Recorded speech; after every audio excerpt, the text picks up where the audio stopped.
जाहिल औरत, ये क्या किया तूने? गवार है, गवार ही रही हो तू। शारदा जी पूजा कर रही थी कि उन्हें बेटे कार्तिक के ये शब्द सुनाई दिए जो वो अपनी पत्नी सांची को बोल रहा था। माफ कीजिएगा, वो मुन्ने का हाथ लग गया इसीलिए पानी गिर गया। थोड़ा सहमी आवाज में सांची बोली, तुम्हारी माफी जब ये मेरी कमीज सुखा देगी? पहले ही मुझे देर हो रही है, ऊपर से ये किसी चीज की तमीज है तुझे? न घर संभाल सकती है, न बच्चे, न ढंग से रहना आता, न बनाना। मेरी किस्मत फूटी थी जो ये जाहिल मेरे पल्ले पड़ गए। कार्तिक सांची को धक्का दे कमीज बदलने चला गया। ये शारदा जी के घर का रोज का किस्सा हो गया है। असल में कार्तिक किसी लड़की से प्यार करता था, पर उसने कार्तिक को धोखा दे दिया। बाद में घर वालों के कहने पर कार्तिक ने सांची से शादी तो कर ली, पर वो पत्नी सिर्फ उसका घर संभालने, उसकी शारीरिक जरूरत पूरी करने और बच्चे पैदा करने के लिए थी। पत्नी को मान सम्मान भी दिया जाता है, ये तो वो भूल ही चुका था। शायद शारदा जी ने कितनी बार प्यार से डांट डपट से बेटे को समझाने की कोशिश की, पर 2 बच्चों का पिता बनने के बाद भी कार्तिक में कोई बदलाव नहीं आया। उल्टा जब जब शारदा जी उसे समझाती, वो सांची से और बुरा व्यवहार करता। सांची में भी गजब का सब्र था जो कभी कार्तिक को पलटकर जवाब नहीं देती थी, पर शारदा जी को ये सब बुरा लगता। उन्होंने सांची से कितनी बार कहा कि अपने लिए बोलना सीखो, पर सांची हर बार जवाब देती, माँ जी, घर की शांति के लिए चुप रहना ही सही है। पड़ोसी तमाशा देखे, इससे अच्छा घर की बात घर में ही रहे। वक्त के साथ अपने आप सब ठीक हो जाएगा। पर शारदा जी को सांची की बात पसंद न आती, क्योंकि वक्त के साथ कार्तिक का रवैया सांची के साथ और खराब होता जा रहा था। हे देवी माता, इस बच्ची की रक्षा करना। जाने इतना सब्र लाती कहाँ से है। ये रोज अपमानित होने के बावजूद भी सबकी सेवा में जुटी रहती है। आप मेरे नालायक बेटे को थोड़ी सद्बुद्धि दो। पूजा समाप्त करते हुए शारदा जी बोली, माँ जी, आपका चाय नाश्ता। सांची अपने 6 महीने के बच्चे को गोद में लिए ही काम निपटा रही थी। ला मुन्ने को मुझे दे, और तू भी अपना नाश्ता ले आ। बच्चे को दूध पिलाती है, भूखे लगी होगी। शारदा जी पोते को पकड़ते हुए बोली, तुम खाओ माँ, इसे तो सारा दिन ठूसने के अलावा और कोई काम नहीं है क्या? खा लेगी बाद में। ये जूते के फीते बांधता कार्तिक व्यंग से बोला, शर्म कर ले, शर्म। बीवी है तेरी जो तेरा सारा घर संभालने है, तेरे बच्चे को संभालती है, सारा दिन तेरी माँ की सेवा करती है, तेरी हर चीज़ कहे से पहले हाजिर करती है, और तुझे उसकी रोटी अखरती है, नालायक कहीं का। शारदा जी गुस्से में बोली, पर हर बार की तरह उठकर चलता बना। सांची की आंखों में आंसू आ गए। माँ जी, आप खाइए, मैं बाद में खा लूँगी। मुन्ने को सास की गोद से लेते हुए सांची बोली, बैठ इधर और ये बता कब तक सहती रहेगी तू? ये शारदा जी का उसका हाथ पकड़ बैठते हुए बोली, माँ जी, मैं कर ही क्या सकती हूँ? गरीब माँ बाप की बेटी हूँ, 2 बच्चों को लेकर कहाँ जाऊँगी? सांची रोते हुए बोली, माँ बाप गरीब है तो क्या गलत बात भी सहेगी? पति है वो तेरा, और तू उसकी पत्नी। उसकी हिम्मत इसीलिए बड़ी है क्योंकि तू चुपचाप सब सहती आई है, पर तूने सोचा है इससे तेरे बच्चों पर क्या असर होगा? वो जो तेरी बेटी है वो कल को दूसरी सांची बनेगी और तेरी तरह खामोशी से पति का हर जुल्म सहेगी। और ये जो मुन्ना है ना, ये कार्तिक बनेगा और अपनी बीवी पर ऐसे ही जुल्म करेगा, क्योंकि यही सब देख बड़े हो रहे हैं। सहमी तू, तेरी एक चुप्पी भविष्य के लिए कितनी घातक होगी, तू सोच भी नहीं सकती। शारदा जी बोली।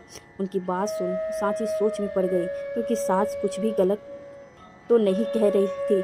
माँ जी, मुझे क्या करना चाहिए? तो मैं तो ये घर छोड़कर भी नहीं जा सकती। सांची रोते हुए बोली, तो ये घर छोड़कर जाएगी भी क्यों?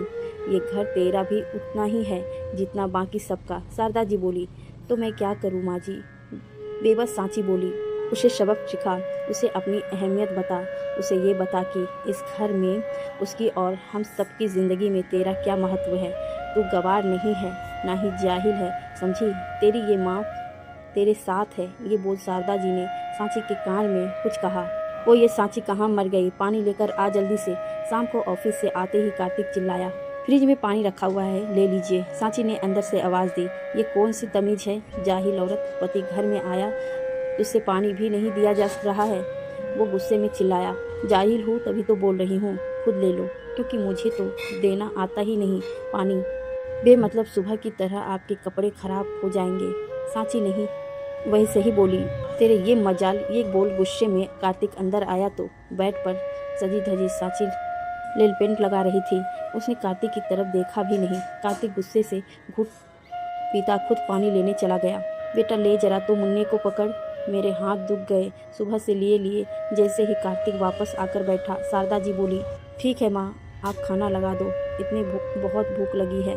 कार्तिक बच्चों को लेता हुआ बोला, बेटा खाना तो सांची ने बनाया नहीं, बोलती है मेरे हाथ का खाना तब भी पसंद नहीं आता, तो क्यों मेहनत करूं। शारदा जी बोली, आज कुछ ज़्यादा ही नहीं बोल रही है ये, इसे अभी सीधा करता हूँ मैं। कार्तिक उठता हुआ बोला, ना बेटा ना, ऐसा गजब मत करियो, वरना तुझे मुझे दोनों को जेल हो जानी है।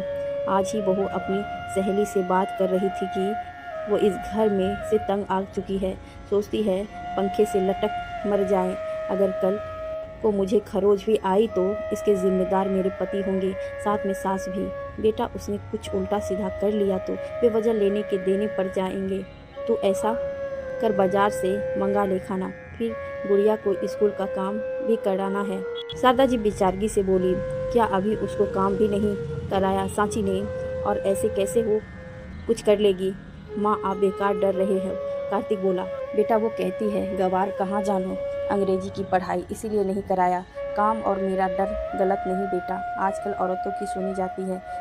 सोच मैं इस उम्र में जेल जाती कैसी लगूंगी। शारदा जी बोली।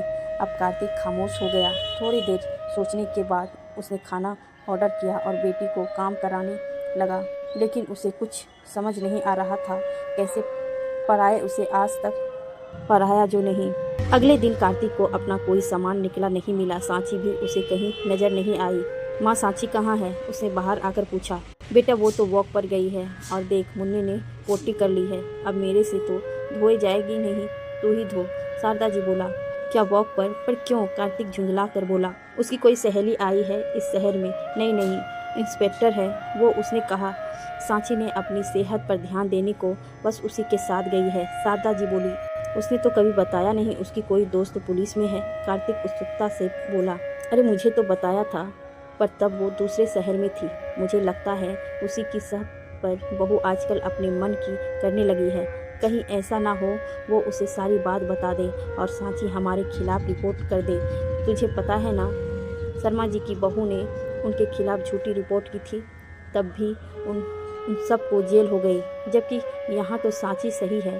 तुझे कितना कहा था ना मैंने, बहू की इज्जत किया कर, पर नहीं, तो उसे रोज जलील करता रहा। अब अगर उसने ऐसा कुछ किया तो मैं तो बहू की तरफ हो जाऊंगी और बोलूँगी मैं नहीं, बस मेरा बेटा उसे जलील करता था, क्योंकि इस उम्र में जेल जाने से रही नहीं। शारदा जी डरने का नाटक करते हुए बोली। अब वाकई में कार्तिक भी सोच में पड़ गया। उसने मुन्ना को उठाया और बाथरूम में चल दिया। अरे आप क्यों ये कर रहे हैं, लाओ मुझे दो, मैं करती हूँ। तभी सांची वहाँ आकर बोली, नहीं कोई बात नहीं, तुम थकी होगी, वैसे भी मुन्ना मेरा भी बेटा है।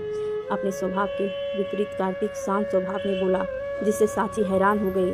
वो रसोई में गई और सास के कहे अनुसार बस ब्रेड चाय बनाई। हालांकि सांची को लगा था कार्तिक गुस्सा करेगा, पर वो चुपचाप खाकर चला गया। सुनो यार, अरुण बीवी को मानसिक कष्ट पहुंचाने पर कितनी सजा हो सकती है। ऑफिस में उसने अपने सहकर्मी दोस्त से पूछा। अब ये तो जज के और कितने कष्ट पहुंचाया गया उसके ऊपर है, पर तू ये क्यों पूछ रहा है, भाभी जी ने केस वेस कर दिया है क्या। अरुण चुटकी लेते हुए बोला, कैसी बात करता है तू, क्यों मुझ पर केस करेगी, चल काम करने दे। झेपता हुआ कार्तिक बोला। उसका मन काम में नहीं लग रहा था। वो यही सोच रहा था, अगर सांची ने केस किया तो क्या इल्ज़ाम लगा सकती है। यही सोचते सोचते वो उसके प्रति किया हुआ अपना व्यवहार याद करने लगा। घर आकर भी वो किसी से नहीं बोला, चुपचाप अपने कमरे में आ गया। लीजिए पानी। सांची पानी लेकर आई तो 2 बूंद छलक गए। माफ़ कीजिएगा, वो सांची डरते हुए बोली। नहीं नहीं कोई बात नहीं, पानी ही तो है, सूख जाएगा, कार्तिक बोला बाहर आ। जब उसने सास को बताया तो दोनों हंसने लगी। नहीं मुझे जेल नहीं जाना, इंस्पेक्टर साहिबा छोड़ दो मुझे। रात को अचानक कार्तिक नींद में चिल्ला उठा। क्या हुआ आपको, सांची उसे झकझोरते हुए बोली। सांची प्लीज़ मुझे माफ़ कर दो, आज के बाद मैं तुम्हारे साथ कभी गलत व्यवहार नहीं करूँगा, पर प्लीज़ तुम अपनी दोस्त से मेरी शिकायत मत करना, मुझे जेल नहीं जाना। कार्तिक उठकर सांची के सामने हाथ जोड़ते हुए बोला। अरे अरे आप क्या कर रहे हैं? मैं कोई शिकायत नहीं कर रही। आप बेफिक्र रहिए और शांति से सो जाइए। सांची उसका हाथ पकड़कर बोली। उसने देखा दरवाजे के बाहर शारदा जी खड़ी है, जो शायद कार्तिक की आवाज़ सुनकर आई होगी। सांची से नज़र मिलते ही वो मुस्कुरा दी और सांची का मन उनके प्रति श्रद्धा से भर गया। आज शादी के 6 साल बाद उसकी सास के कारण सम्मान मिल ही गया था। दोस्तों, सच है कि ज़माना कितना बदल गया हो, पर कुछ घरों में आज भी औरतों की स्थिति नहीं बदली। मनपसंद शादी ना होने, व्यापार में कोई नुकसान हो या कोई परेशानी, पति बहुत आराम से उसका दोस्ती पत्नी को ही मान उन्हें जलील करते हैं। यहाँ तो सांची की सास ने उसका साथ दिया, वरना ज़्यादातर घरों में सास भी बेटे के साथ मिल जाती है।